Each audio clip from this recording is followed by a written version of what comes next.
Ama namin Diyos na dakila, nagpapasalamat kaming muli sa umagang ito. Salamat po sa buhay na aming taglay. Salamat sa lakas. Salamat sa araw na ito na iyong ipinagkaloob sa bawat isa sa amin. At muli o Diyos, sa aming pagsisimula ng iyong gawain, linisin mo po ang aming mga puso't isipan. Patuloy mo kaming kublihan ng iyong kapangyarihan. Patuloy mo rin, Panginoong, kilusin ang aming mga puso't isipan at hayaang puri, magpasalamat at patuloy na sumamba sa iyong banal na ngalan. Kaya Panginoon, sa umagang ito, pinagpapasalamat din namin ang panibagong buwan na pinagkaloob mo sa amin. Thank you sa nakaraang buwan na iyong katapatan. At muli, O Diyos, sa panibagong buwan na ipinagkaloob mo sa amin, muli kaming humihiling ng iyong pangunguna, ng iyong pagsamo, at patuloy mo kaming turuan muli at palalimin ang aming pananampalataya at relasyon sa iyo tungo sa isang buhay at ganap na paglilingkod. Kaya Panginoon, umasa po kami, kayo ang manguna sa amin, maging sa pagpalain mo kami, maging sa mga kapatid namin na maabot ang tinig na ito, patuloy mo pong pagpalain at patuloy na makita ang iyong kabutihan, ang iyong katapatan, at patuloy na maranasan ang iyong biyaya. I-bless mo po kami, Lord, mula sa mga bata hanggang sa pinakamatanda. Patuloy po namin idinadalangin ang iyong pagkilos sa amin, maging ang aming mga kapatid na wala pa.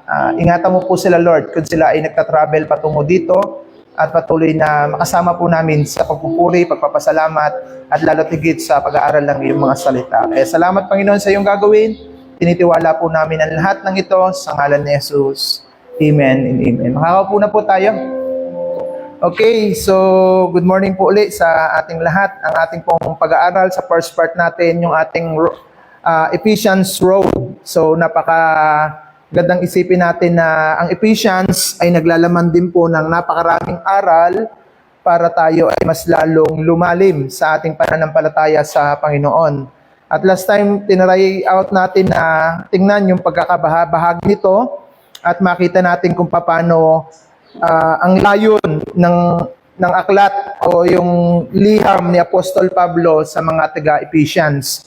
So dapat din natin makita na tayong mga Kristiyano ngayon, nire-remind din po tayo ng Lord sa mga salitang ito.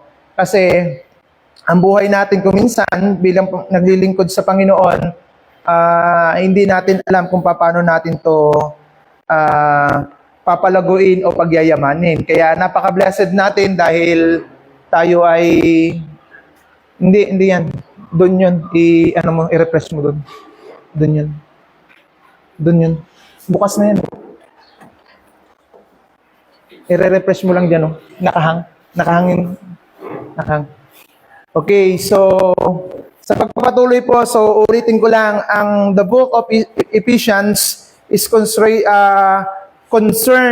first all, with all the God's plan to bringing the people to God. So yun po yung talagang pinaka-focus ng Ephesians na talagang ibalik ang tao sa Lord at lahat ng creations together, everything in heaven, on earth, with Christ as a head. So pag sinabing yung lahat ng nilikha sa langit at sa lupa ay mag-join together with Christ, o ibig sabihin nito, ipinapakita nito na ikaw tao, ang lahat ng meron tayo, gusto ng Lord dito, matutunan natin i-connecta sa Kanya.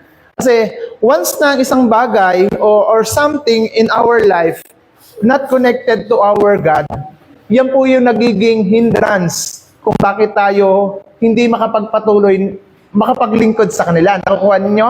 Kasi kuminsan, yung trabaho natin, if you are not already acknowledged is coming from the Lord God, kuminsan, we are prioritize our works, tama? Yung ating mga trabaho. Napapansin niyo po ba yon? Kasi maybe our son and daughters, our childrens, if you are not yet considered that is a blessing coming from God, minsan nagiging dahilan din natin yan kung bakit tayo hindi makapagpatuloy na maglingkod sa kanila. Kasi po binigyan ako ng kasi po buntis ako, kasi po kakaanak ko lang kaya nakakalimutan ko na mag-pray, nakakalimutan ko na magbasa ng Bible. Are you following? Maybe at the situation that we have a lot of problems, difficulties, agonized situations. pagka tiningnan natin na sa atin lang yan at nakakalimutan natin gusto tayong samahan ng Lord, ano yung nangyayari sa atin? Na-stack up tayo na maglingkod sa Lord. Amen po ba? So that is a practical applications dito na makikita natin. Hindi pa natin na nababasa ng ang buong book of Ephesians, pero dito nakikita na kagad natin kung ano yung problema, kung ano yung pagkukulang, at kung paano dapat nating maunawaan na ito pala ang layon ng the Paul letters of Ephesians is concentrated the first of all with God's plan to bring all creations together, everything in heaven, on earth, ay mapailalim sa ating Panginoon Jesucristo. Ganon din tayong Christian. Once na tayo ay nagkaroon ng relationship sa Kanya, ang gusto ng Panginoon, makita mo kung paano siya kumikilos sa buhay mo. Makita natin kung paano niya tayo binabago sa buhay natin ito. Kaya isipin natin yung mabuti kung paano tayo nagiging connected sa ating Panginoon. Sandali lang po ha. Maybe ito may problema dyan.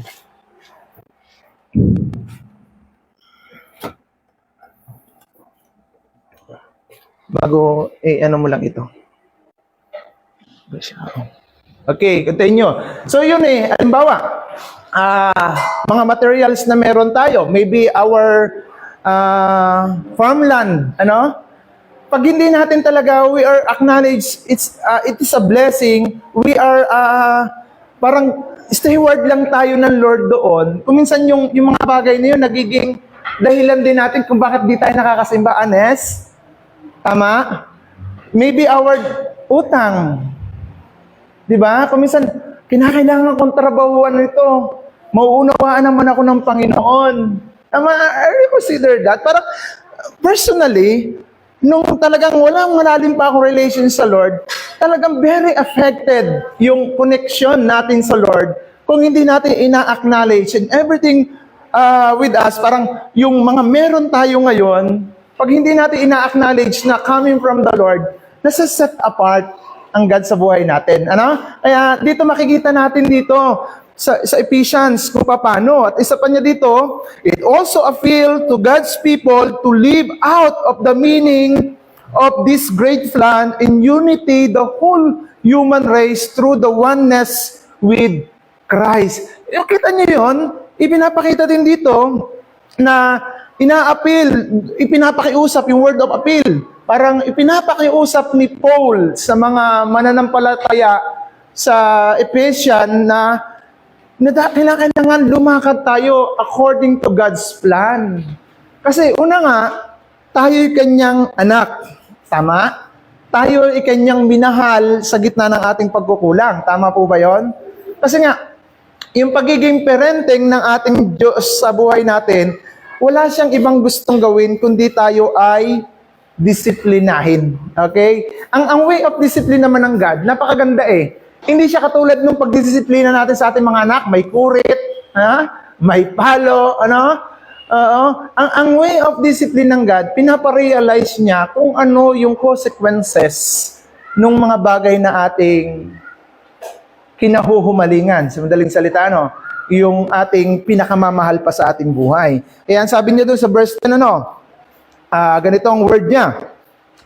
This is the plan which God will complete them. The time is right. It's all bring the creation together, everything in heaven and earth, with Jesus as a head. Yun talaga yung kaya iisipin nating mabuti. Pastor, napakahirap naman para nun, nung sinasabi niyong ilang mga basic.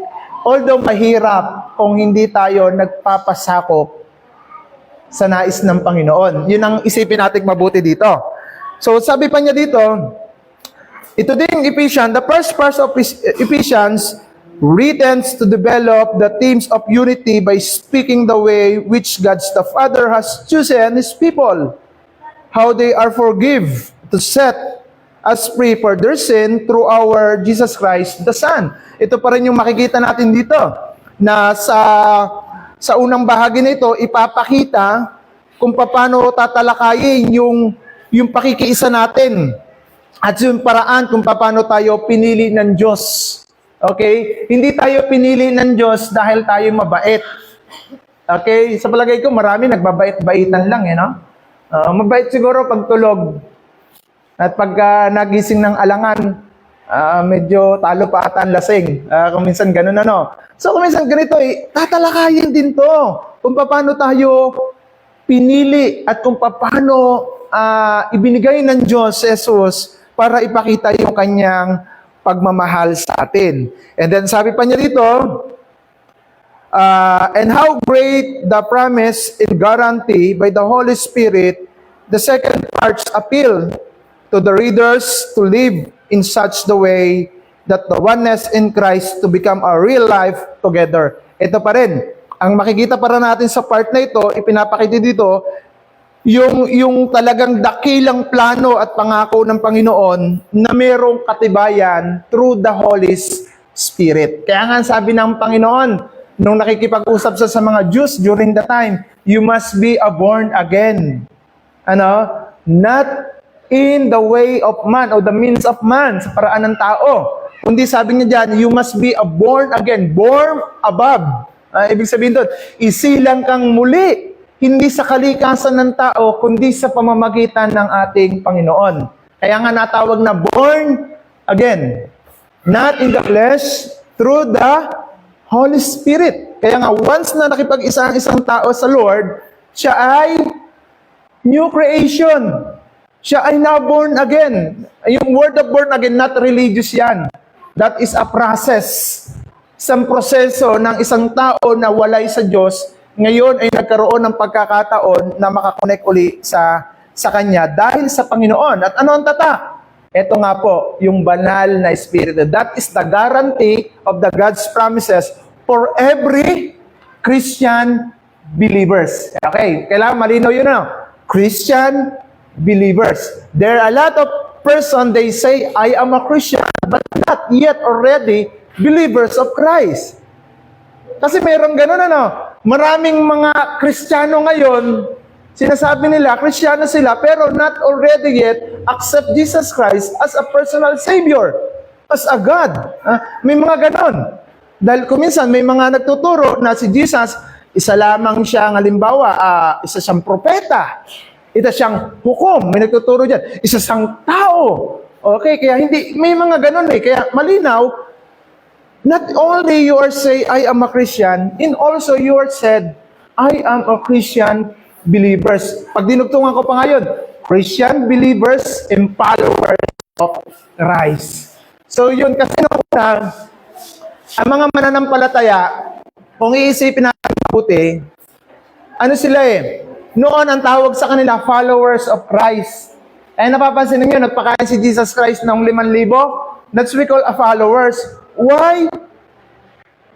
Bakit sila sumusunod sa Lord? Dahil may blessing, tama? Dahil nakakalibre ng kain, parang ganon. Dahil nagpapagaling. Dahil siguro may mga nakikita silang kahanga-hangang bagay. Para bagang si Jesus, parang artista lang sa kanila. Wow, ang galing naman ito, nagpapagaling. Nagbubuhay ng patay. So parang ano lang sila, manunood. Okay, may mga Christian din pong gayon. Paminsan, parang manunood lang tayo. We are continue to read the Bible. Okay, pero hindi natin tinatry out, put into practice. Kaya dito ipapakita din ni Paul. Ano pa? Kaysa makita natin dito. He appealed the readers to live in such the way that their oneness in Christ may become a real, their life together. Ito po yung maganda. Ang nice pa rin ni Paul dito, bilang isang lupon ng mga mananampalataya sa kanilang pakikipag-isa kay Kristo, kinakailangan nananawagan siya na maging gawin nilang makatotohanan ang kanilang buhay sa paglilingkod sa Lord. Honestly, dun sa message natin mamaya, medyo nandun to sa aking challenge and application. Kaya hindi ko masyadong bibigyan diin ngayon. Paupusan ako mamaya. Okay. So dito natin makikita yung maging totoo sa ating pagiging Kristiyano. Okay. And the several figures speech are used to show the oneness of the God's people in the union with Christ. Dito ipinapakita rin niya dito na inilalarawan niya dito yung pakikipag-isa na ng tao sa Diyos dahil kay Kristo. Hindi po pwede na, ay, kilala ko ang Ama without Jesus Christ. Nakakuha natin? Ay, kilala ko ang Diyos, pero do you know who is Jesus? Oo. Kasi, pwedeng ganun eh, pero hindi nga po pwede na mag-direct tayo sa ating Panginoon na hindi natin kilala si Jesus. Kasi dito, sa chapter 1 ng Ephesians, makikita pa natin dyan. Kaya ang sabi pa niya dito, the church is like a body, sabi niya dyan, with the Christ as a head.